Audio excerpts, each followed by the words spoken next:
Ladies and gentlemen, welcome back to Franchise 2010, the 18th Philippine International Franchise Conference.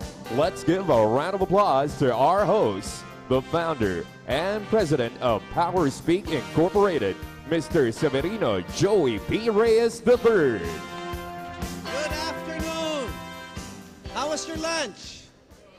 Great. So I hope you had a feel of walking around networking with your friends and filling up your stomach for this afternoon as a powerhouse of experts again.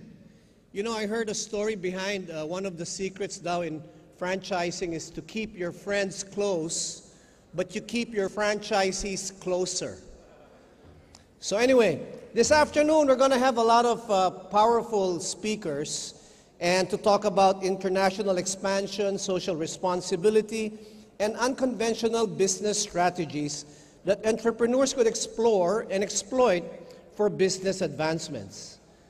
To kick off the afternoon session is a forum on the international expansion, identifying new market opportunities. Our first resource speaker is a comebacking conference speaker and CFE lecturer. He has over 30 years of business and franchise experience, having been involved in the successful growth of over a dozen international franchise systems. He has been a frequent speaker and instructor at various seminars both in the U.S. and in other countries. He is the president and founder of Synergy Franchise Development Incorporated, and likewise a managing member and founder of the Synergy Franchise Group, a limited liability company based in Florida. Ladies and gentlemen, please welcome on stage Mr. Christopher Simnick, CFE.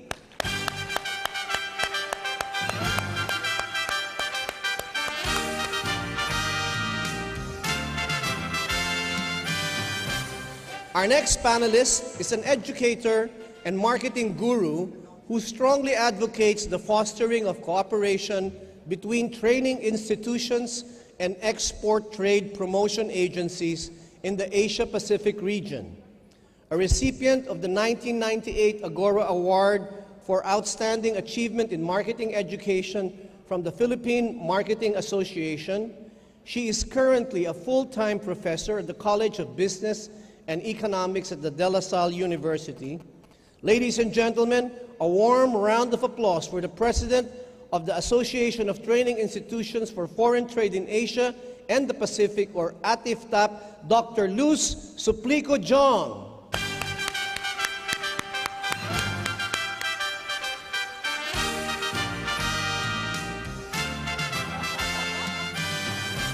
And joining these two authorities on international expansion, as moderator and facilitator, is a legal expert who has been in law practice for the last 33 years. He has advised multinational corporations on appropriate investment structures, joint ventures, technology transfer, licensing, and franchising agreements. He used to be a partner of Kisumbing Torres Law Office, a member of its management committee, its corporate and commercial practice group, and head of the firm's energy, mining, and infrastructure focus group. He is currently the PFA Vice President for Legal and Corporate Affairs. Friends, a big round of applause for Attorney Leo Dominguez.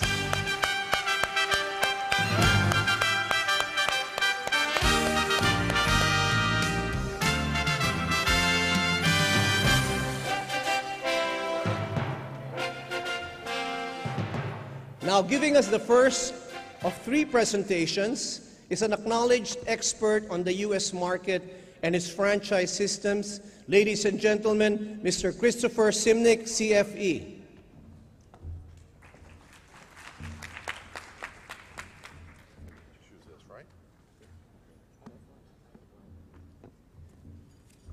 Good afternoon.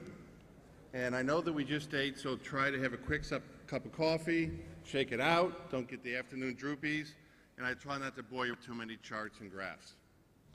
This is my second honor to be at the Philippine Franchise Association, and I will tell you that with my 30 years of experience in traveling around the world, you are by far the most gracious, hospital-friendly people I've ever met, and thank you. Okay, let's get some information here just to get going. And just briefly, you know, people talk about the economy, and in all fairness and respect to Dr. Benjamin this morning, being from the sales perspective, I would probably tell you that I'd be a little bit more optimistic than pessimistic on the future.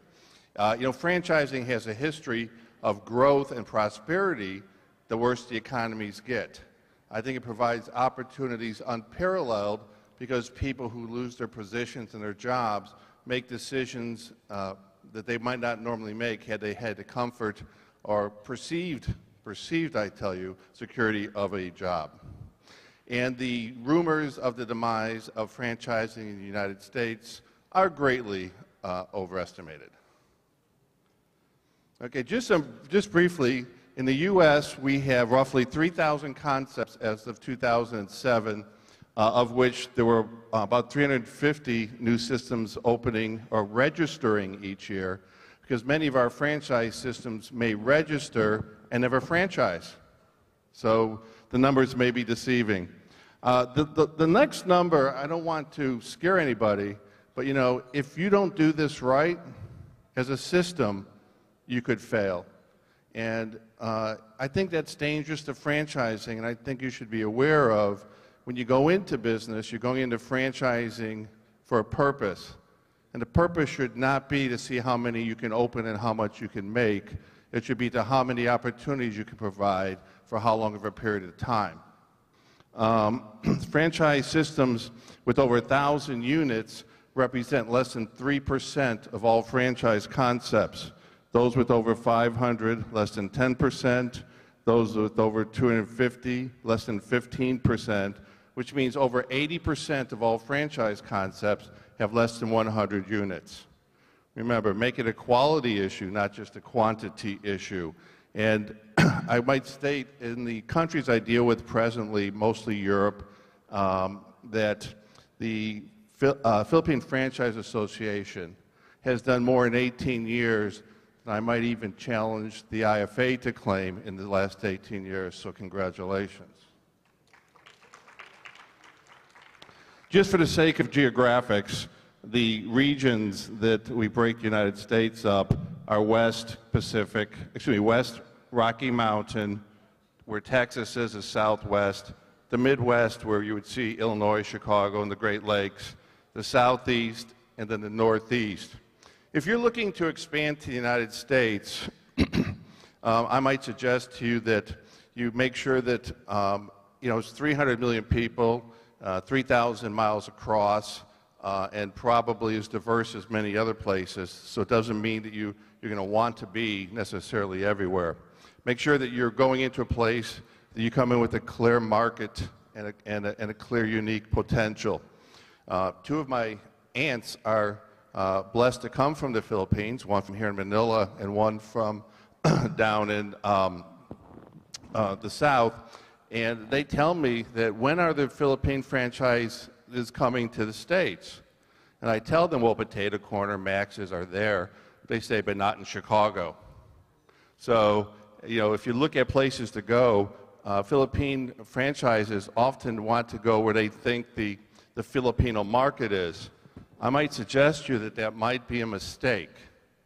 What you want to be able to do is to make sure that you have an offering that can be as mainstream as possible to allow you the greatest potential of exposure.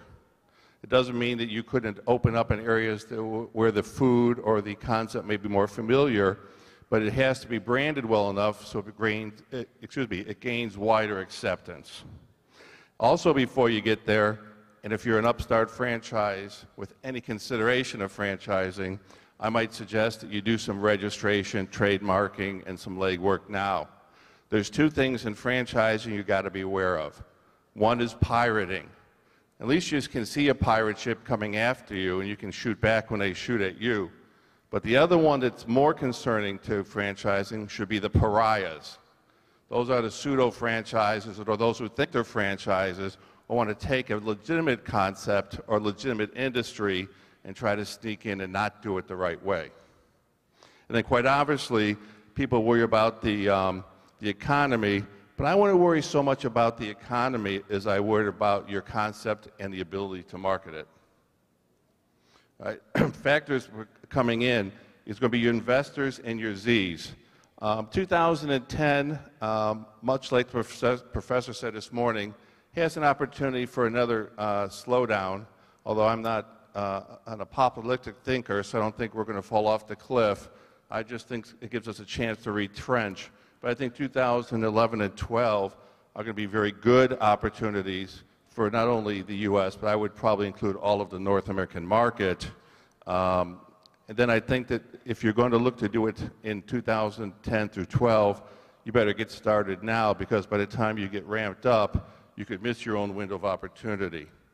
But before you go in, make sure you know your exit strategy, which is your who, what, where, why, whens, how, and how muches. Okay? As said this morning, obviously you have the considerations of the rule of law, country stability, corruption, and you may not be able to read this chart, but you know the United States doesn't necessarily place at the top, so you have to be aware of that. I mean, in terms of GDP growth, I think we're going to be a little below expectations, but in terms of ease of entry, all those other items, I think you'll be okay. In terms of how it compares, you see those are countries outside of North America, but we're no better or worse, so if you're looking to go to the marketplace, I would not be totally discouraged. And then, quite obviously, as the professor showed this morning, this is more the Asian market, and I would probably take solace in that, you know, he talked about the corruption index this morning.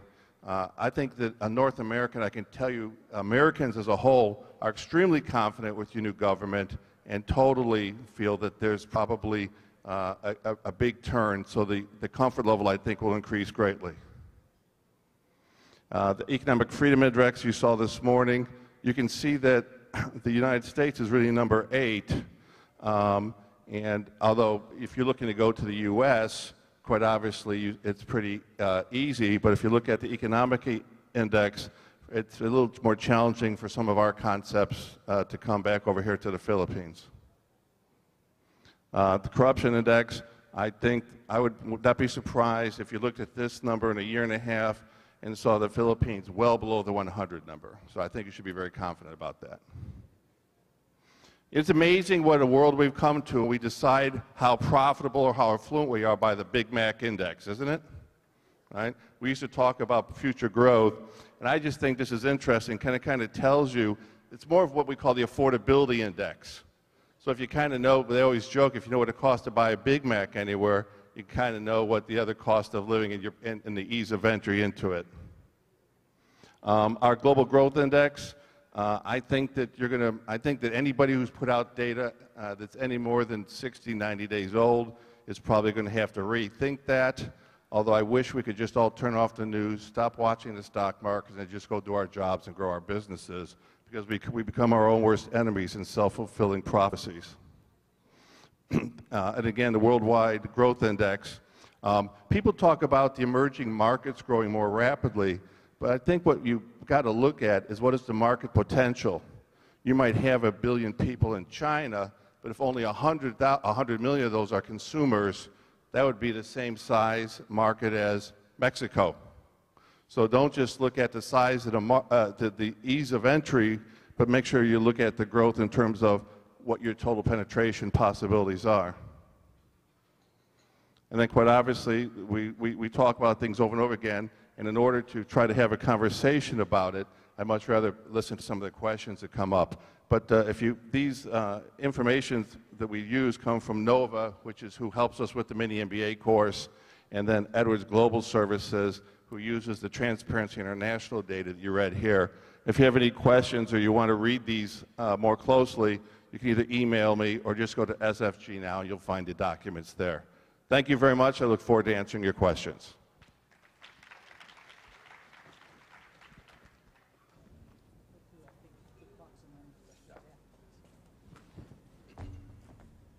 Thank you very much for the first 3 of the presentations.